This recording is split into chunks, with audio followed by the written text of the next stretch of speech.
Antes de esto vamos a hacer una oración. Padre, te damos muchas gracias. Rogamos que tu amor, Señor, que tu cuidado, Padre, sea, Dios, y esté hablando a nuestra vida, a nuestro corazón en este tiempo. Que tu presencia y tu Espíritu Santo nos abra el entendimiento para que podamos, Señor, comprender, y que tal vez hemos escuchado algunos de los versículos, la mayoría o todos, pero que en esta hora, conforme al tema, Espíritu Santo, nos lleves de la mano y nos enseñes, nos confirmes lo importante que es el poner énfasis en estos versículos. Te doy gracias y te pido que uses mi boca y mis labios en el nombre de Jesús. Amén. Saludamos a todos los que nos están viendo por el canal de YouTube. Dios les bendiga. Les pedimos que compartan, activen las notificaciones. Y pues gracias por estar aquí una vez más en este día. Y pues bueno, hablamos acerca del ADN de nuestra identidad. Dice la Biblia en 2 Tesalonicenses 2:15, con el versículo que iniciamos la semana pasada: con todo esto en mente, amados hermanos, permanezcan firmes y sigan bien aferrados a las enseñanzas que les transmitimos, tanto en persona como por carta. La semana pasada yo les hablaba acerca de la denominación del Pentecostés, ¿verdad? De dónde surge, de dónde inicia, porque muchos dicen, yo soy Pentecostés, pero ¿y qué será? ¿Será buena? ¿O de dónde surge? ¿O cómo proviene? Ahí en el canal de YouTube está la primera parte donde hablo acerca del Pentecostés. ¿Sí? En esta segunda parte quiero mencionar, porque hablé un poco de la historia del Pentecostés. Entonces, bueno, ahí lo vemos. Entonces, el ADN de nuestra identidad, rasgos, información exacta que viene para que nosotros podamos conocer nuestra identidad. Como hijos de Dios, es importante tener la información de nuestra identidad para poder conocer y saber en dónde estamos parados. El ADN, la enseñanza o doctrina, dice ahí en primera de Pedro 3:14 y 15, pero aún si sufren por hacer lo correcto, Dios va a recompensarlos. Así que no se preocupen ni tengan miedo a las amenazas. En cambio, adoren a Cristo como el Señor. En cambio, adoren a Cristo como el Señor de su vida. Adoren a Cristo como el Señor de su vida. Si alguien les pregunta acerca de la esperanza que tienen como creyentes, estén siempre preparados para dar una explicación. El ADN o el ácido déjame ver si lo puedo decir bien. Ácido desoxirribonucleico. Es el ácido desoxirribonucleico. Es el ADN. Es el material que contiene la información hereditaria en los humanos y casi todos los demás organismos. Es una información irrepetible. Nuestra identidad en Cristo Jesús es una. Tu identidad como persona es otra. Y no hay otra persona como tú, y como hijos de Dios no hay otros como tú y como yo. Aleluya. Por eso en muchas de las veces actuamos conforme a la información que heredamos de nuestros padres, ya sea de nuestra mamá, de nuestro papá. Se conjuntan esos genes y va la información en nuestro ADN, y luego de muchas maneras heredamos carácter, heredamos parecido, hasta heredamos enfermedades, lamentablemente. En Cristo también nosotros como hijos nos debemos de comportar como es nuestro Padre, como es su carácter, cómo es su manera de hablar, cómo es su manera de pensar. ¿Estamos acá, hermanos? Entonces, cuando tú y yo comprendemos la información hereditaria celestial, no hay, ahora sí que no hay opción. Por ejemplo, muchas veces dice, eres todo tu mamá o eres todo tu papá. No niegas la sangre. También tú y yo debemos de comportarnos y ser buenos hijos de Dios. Aleluya, porque representamos, esa es nuestra identidad. Pedro hablaba como Jesús, actuaba como Jesús, se parecía a Jesús. Aunque él lo negó 3 veces, dijeron, tú te pareces a ellos porque hablas como ellos.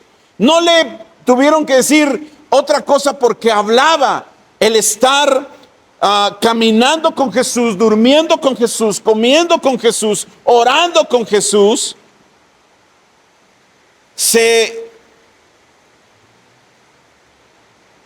¿cómo se puede llamar?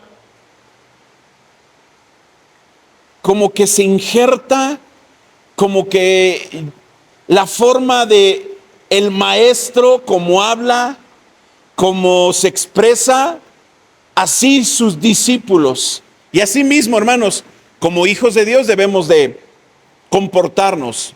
Dice la palabra que nosotros, tú y yo, debemos defender nuestra fe. Si alguien nos pregunta, ¿en quién crees? O por qué lo haces, y lo he mencionado muchas veces. Dice, si alguien les pregunta acerca de la esperanza que tienen como creyentes, estén siempre ¿qué?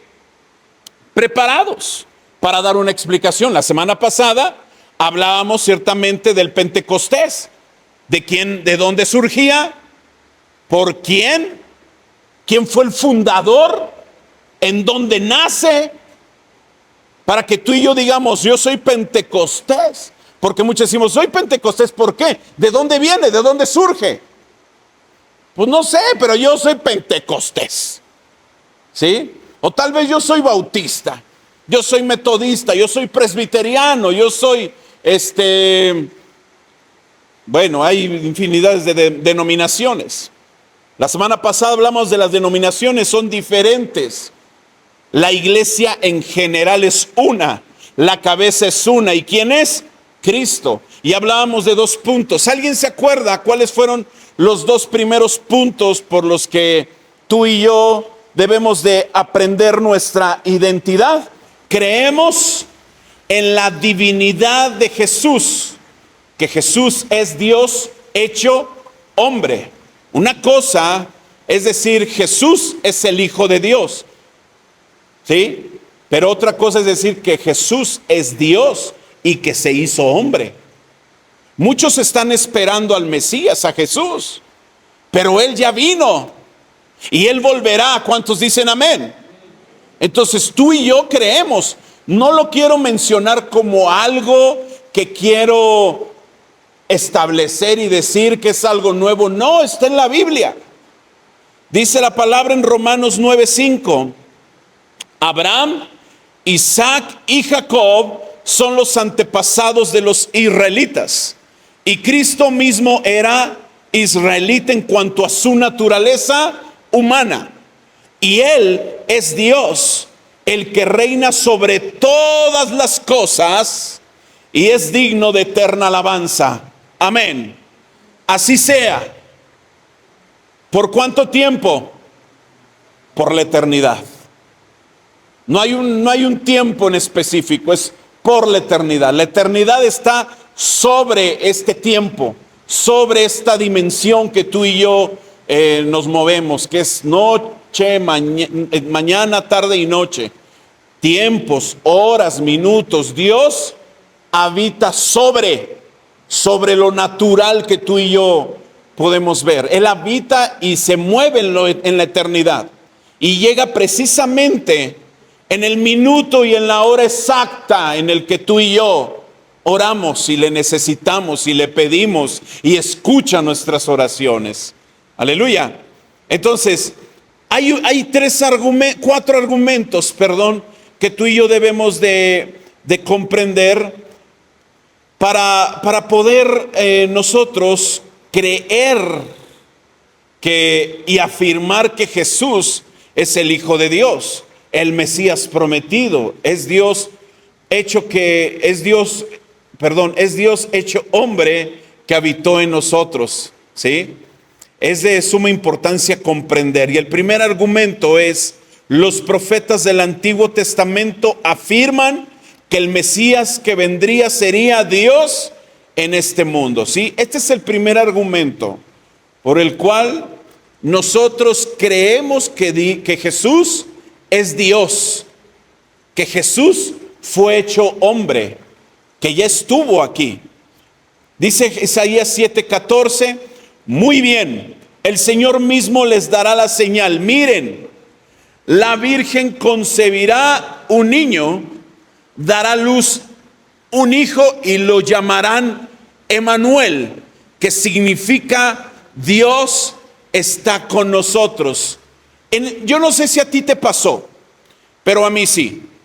Cuando yo llego a Cristo y leo este versículo, yo como que digo, se contradice la Biblia, porque no se llamó Emmanuel, porque se llamó Jesús. Entonces, yo creo que hablaban de otra persona.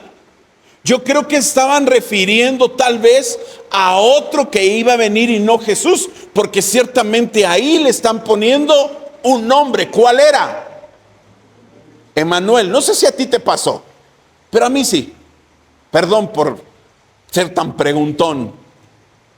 Pero algo que yo entiendo dentro de la teología es que Dios tiene infinidad de nombres. ¿Cómo se puede conocer a Dios? ¿Cómo lo puedes llamar? ¿Cómo Dios se ha manifestado a tu vida de una u otra manera? No es el nombre en específico, sino es la esencia, lo que significa Dios para ti y para mí. Dios está con nosotros, y eso es lo que significa Emmanuel. Y Dios habitó en nosotros, porque nosotros teníamos un calendario con los 365 nombres de Cristo o de Dios, ¿sí? Emmanuel, Elohim, Yahvé, Jehová Jireh, Jehová Sabaoth, o sea, había de muchos nombres de Dios, entre los cuales estaban los de Jesús. Y venía este nombre. No es que le hayan puesto, hasta yo me pregunté y dije, ¿por qué no tal vez le pusieron Jesucristo Emmanuel? Como todos los nombres que les ponen dos, ¿verdad? Pero algo que significa Jesús es que la parte humana es Jesús y la parte divina es Cristo, Jesucristo. ¿Sí? Entonces, los profetas anunciaron que iba a nacer un Salvador, que fue escrito por los profetas del Antiguo Testamento. Isaías profetizó que su nombre sería Dios con nosotros. De igual manera, Isaías profetizó que el Mesías sería llamado Dios fuerte y Padre eterno. Pues Isaías 9:6 dice, pues nos ha nacido un niño, un hijo se nos ha dado. El gobierno descansará sobre sus hombros y será llamado Consejero, Maravilloso, Dios poderoso, Padre eterno, Príncipe de paz. Otros nombres más que son atributos de Dios. Aleluya. Amén. Próximamente en diciembre muchos estarán diciendo el nacimiento de Jesús. Es una buena oportunidad para que tú compartas del amor de Jesús. Es una buena oportunidad para que tú puedas hablar que Jesús nació entre nosotros, que fue profetizado. Y uno de los puntos es que tú crees y creemos que Dios es Jesús y que Jesús fue hecho hombre. No fue un ángel, no es aquel que apenas va a venir, ya estuvo con nosotros. En Isaías también 43, Isaías profetizó que antes que el Mesías viniera a este mundo, habría alguien que prepararía el camino. ¿Quién era? ¿Quién era el que iba a preparar el camino? Juan el Bautista, un hombre que nació 6 meses antes y que de alguna manera eran parientes. Dice la Biblia, escuchen, es la voz de alguien que clama: abran camino a través del desierto para el Señor, hagan una carretera derecha a través de la tierra baldía para nuestro Dios. Juan el Bautista iba a ser el parteaguas, quien iba a abrir la senda, iba a preparar el camino. Cuando Juan el Bautista vio a Jesús, ¿qué es lo que Juan dijo? Él no le preguntó: ¿quién eres? ¿Cómo te llamas? Su espíritu reconoció quién era y él mismo le dijo: mejor tú bautízame. Tú bautízame. Pero era necesario que Juan lo bautizara porque ya estaba profetizado. Entonces nos damos cuenta que en el primer argumento, los profetas del Antiguo Testamento afirman que el Mesías que vendría sería Dios en este mundo, sobre todo para aquellos que están esperando a Jesús, como los judíos. Los judíos están esperando al Mesías, están esperando a Jesús, pero la Biblia nos menciona que ya fue profetizado y que ya anduvo entre nosotros. El segundo argumento es el testimonio de los apóstoles. Los apóstoles caminaron con Jesús, vieron sus maravillas, estuvieron escuchando sus palabras y ellos mismos dieron testimonio y reconociendo que Jesús es Dios. Juan lo declaró en Juan 1, versículo 1 al 4, dice: en el principio la palabra ya existía, la palabra estaba con Dios y la palabra era Dios. El verbo, en la versión 1960, el que es la palabra existía en el principio con Dios. Esto afirma lo que en Génesis habla. Génesis 1:1, en el principio Dios, que es en hebreo Elohim, que no habla de que hay más dioses, sino habla el plural de Dios, Elohim. Dice el que es la palabra existía en el principio con Dios. Dios creó todas las cosas por medio de él y nada fue creado sin él. La palabra le dio vida a todo lo creado y su vida trajo luz a todos. Y dice más adelante en el versículo 14: entonces la palabra, entonces el verbo se hizo hombre y vino a vivir entre nosotros. Estaba lleno de amor inagotable y fidelidad, y hemos visto su gloria, la gloria del único Hijo del Padre, del unigénito Hijo de Dios. ¿Sí? Del unigénito del Padre, dice la palabra en la versión 1960. Tomás lo declaró, otro de los discípulos que caminó con Jesús. Juan 20, 27 y 28 dice: entonces le dijo a Tomás: pon tu dedo aquí y mira mis manos, mete tu mano en la herida de mi costado, ya no seas incrédulo, cree, mi Señor y mi Dios, exclamó Tomás.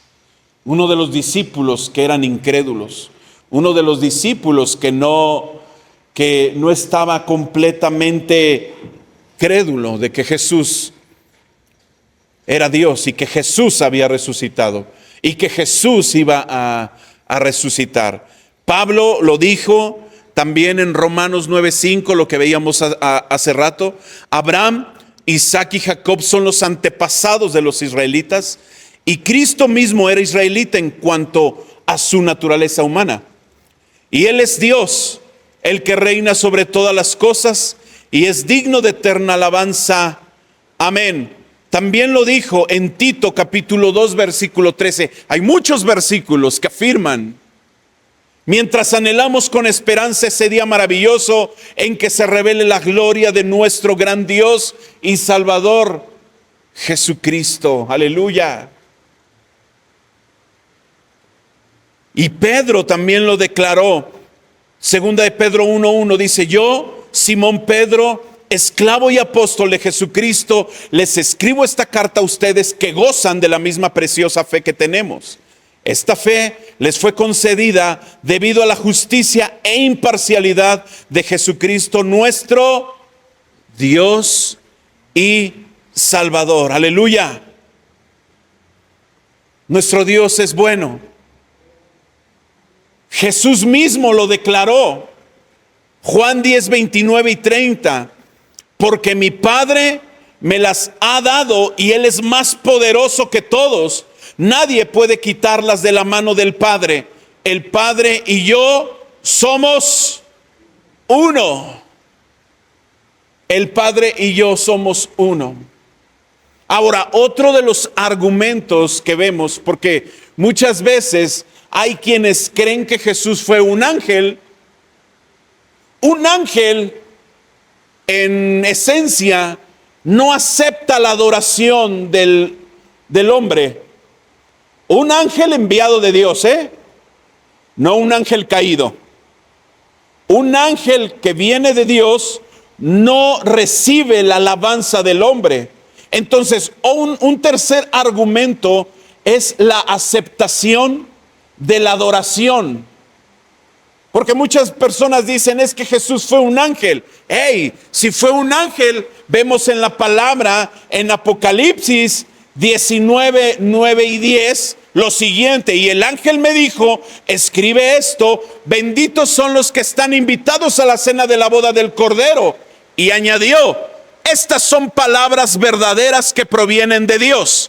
Entonces me postré a sus pies para adorarlo, pero me dijo: no me adores a mí. Yo soy un siervo de Dios como tú y tus hermanos que dan testimonio de su fe en Jesús.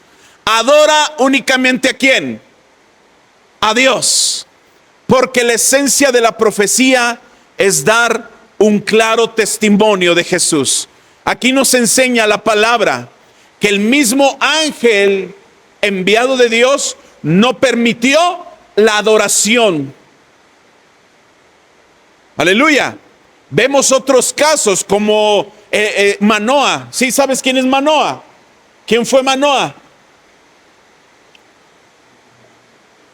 Ahí sí. ¿A poco? ¿A poco existe ese nombre? Manoah fue el padre de Sansón. Y Manoah se le apareció un ángel. Y decía: el ángel de Jehová. Y adora a Manoah a el ángel de Jehová, y él no le dice nada. No le dice: yo no acepto tus adoraciones o tu adoración. Estamos acá, hermanos, como Juan. Juan, imagínate la grandeza de ese ángel, que él humanamente o en el espíritu quiso adorarlo, y él dijo: no, somos consiervos, trabajamos para el mismo rey, mejor adora ¿a quién? A Dios. También cuando se le aparece a Abraham, no sé si recuerdas, o a Lot. ¿Te acuerdas que el Lot albergó a unos ángeles? ¿Sí? Que los hombres de ahí querían conocerlos, y que Lot dijo: mejor les entrego a mis hijas. Y después los lleva, y antes de que pasara la destrucción de Sodoma y Gomorra, adora a estas personas, y es la misma esencia, es el Padre y el Hijo. Nunca les dicen: yo no necesito de tu adoración. Ese es un tercer argumento. la aceptación de la adoración. Jesús no es un ángel. Aleluya. Dice otro de los versículos que cuando él estaba en la barca, Jesús permitió que sus discípulos lo adoraran. Mateo 14, 32 y 33. Cuando subieron de nuevo a la barca, el viento se detuvo. Entonces los discípulos, ¿qué? Lo adoraron. De verdad eres el Hijo de Dios, exclamaron. Nosotros necesitamos que los vientos cesen. Nosotros necesitamos los milagros que vieron los discípulos para adorar a Jesús. Pregunto.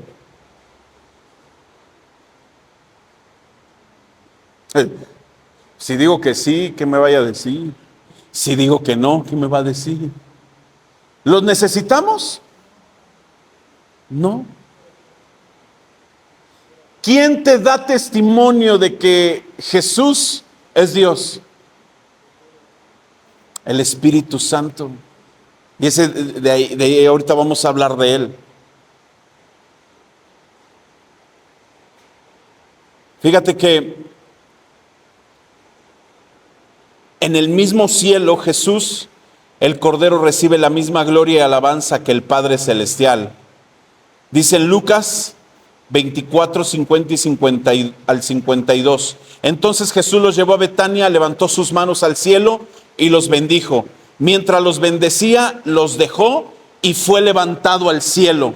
Entonces ellos lo adoraron y regresaron a Jerusalén llenos de gran alegría. Aleluya. Y en Apocalipsis 5:13, de lo que vimos en Lucas, y entonces oía a toda criatura en el cielo y en la tierra, debajo de la tierra y en el mar, que cantaban: bendición y honor y gloria y poder le pertenecen a aquel que está sentado en el trono y al Cordero por siempre y para siempre. Aleluya.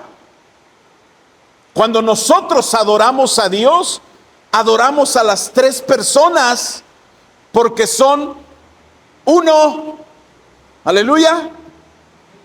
Como Padre, como Hijo. Señor, gracias por enviar a tu Hijo Jesús. Gracias por el sacrificio que hiciste. Espíritu Santo, te alabo y te bendigo. Otro cuarto argumento es la resurrección. Cristo vive. Cristo vive. Él no está muerto. Dice la palabra de Dios ahí en Juan, y esto es uno de los argumentos principales que Jesús es Dios. Nos muestra, ya que el único que tiene vida en sí mismo y el poder para poner su vida y volver a tomar es nuestro Dios. Él dice: el Padre me ama porque sacrificó mi vida para poder tomarla de nuevo. Nadie puede quitarme la vida, sino que yo la entrego voluntariamente en sacrificio, pues tengo la autoridad para entregarla cuando quiera y también para volver a tomarla. Esto es lo que ordenó mi Padre. Aleluya. Wow. Jesús dijo que iba a morir, pero ¿en cuántos días iba a resucitar? En 3 días. Jesús es Dios. Resucitó y Él volverá. Aleluya. Ahora vuelvo a repetir: ¿quién te dice que debes de adorar a Jesús?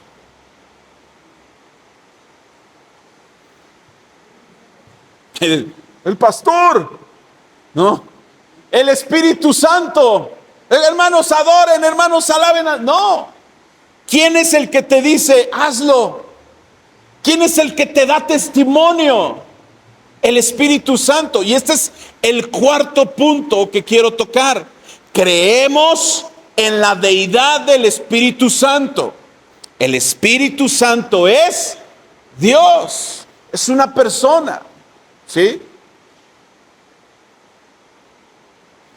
vemos que el Espíritu Santo, ahí en Hechos, Pedro afirma que mentirle al Espíritu Santo es mentirle a Dios.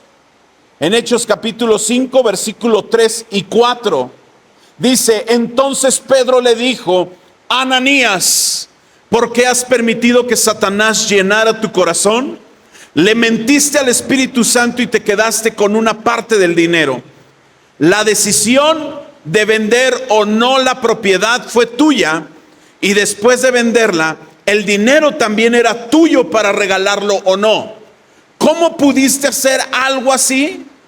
No nos mentiste a nosotros, sino ¿a quién? A Dios. Nuestro Señor Jesús se refirió al Espíritu Santo no como una fuerza activa, no como una chispa, sino como una persona que nos iba a enseñar, que iba a interceder, que iba a estar con nosotros. Dice la palabra, Juan 14, 26. Sin embargo, cuando el Padre envíe al abogado defensor como mi representante, es decir, al Espíritu Santo, Él les enseñará todo y les recordará cada cosa que les he dicho. Todo lo que tú haces, si tú alabas a Dios, si tú adoras, si tú levantas tus manos, si tú danzas, es porque el Espíritu Santo nos enseña, nos exhorta, nos da testimonio a nuestro espíritu. Aleluya, porque en el momento en el que tú y yo aceptamos a Jesús, hubo un sello de parte del Espíritu Santo y hubo unas arras como una promesa y un pacto en el que iba a estar con nosotros. Y el Espíritu Santo está en esta etapa, en este periodo de tiempo, en esta, se me olvidó el nombre de un periodo de tiempo, dispensación, porque son varias dispensaciones las que hemos visto. La dispensación, el periodo de tiempo cuando estuvo el papá, la dispensación cuando estuvo el Hijo, y ahora estamos en la dispensación de la gracia, donde está el Espíritu Santo. Vendrá otro periodo de tiempo en donde seremos llevados, que va a ser el arrebatamiento. Vendrá otro periodo de tiempo que será el milenio. Vendrá otro periodo y varias cosas que vienen hasta llegar al juicio final, conforme a la palabra de Dios. Y esto nos los enseña el Espíritu Santo, nos da testimonio. También vemos que el Espíritu Santo tiene emociones. Dice la palabra en Efesios 4:30, no entristezcan al Espíritu Santo de Dios con la forma en que viven. Recuerden que Él los identificó como suyos y así les ha garantizado que serán salvos el día de la redención. Las arras y el sello con el que fuimos hechos tú y yo en el día en que tú aceptaste a Cristo en tu corazón. Aleluya. Entonces tiene emociones. Cuando vivimos una vida contraria a la que Dios nos enseña en su palabra, entristecemos al Espíritu Santo. Y muchas veces se refiere o se simboliza al Espíritu Santo como una paloma, ¿sí o no? O como una paloma blanca. Siempre ponen una paloma blanca como una imagen, porque a veces el ser humano quisiera como identificar, aparte de que la Biblia nos enseña que cuando Jesús fue bautizado, dice la palabra de Dios, que cuando sale después de ser bautizado, desciende el Espíritu Santo en forma de una paloma. Aleluya.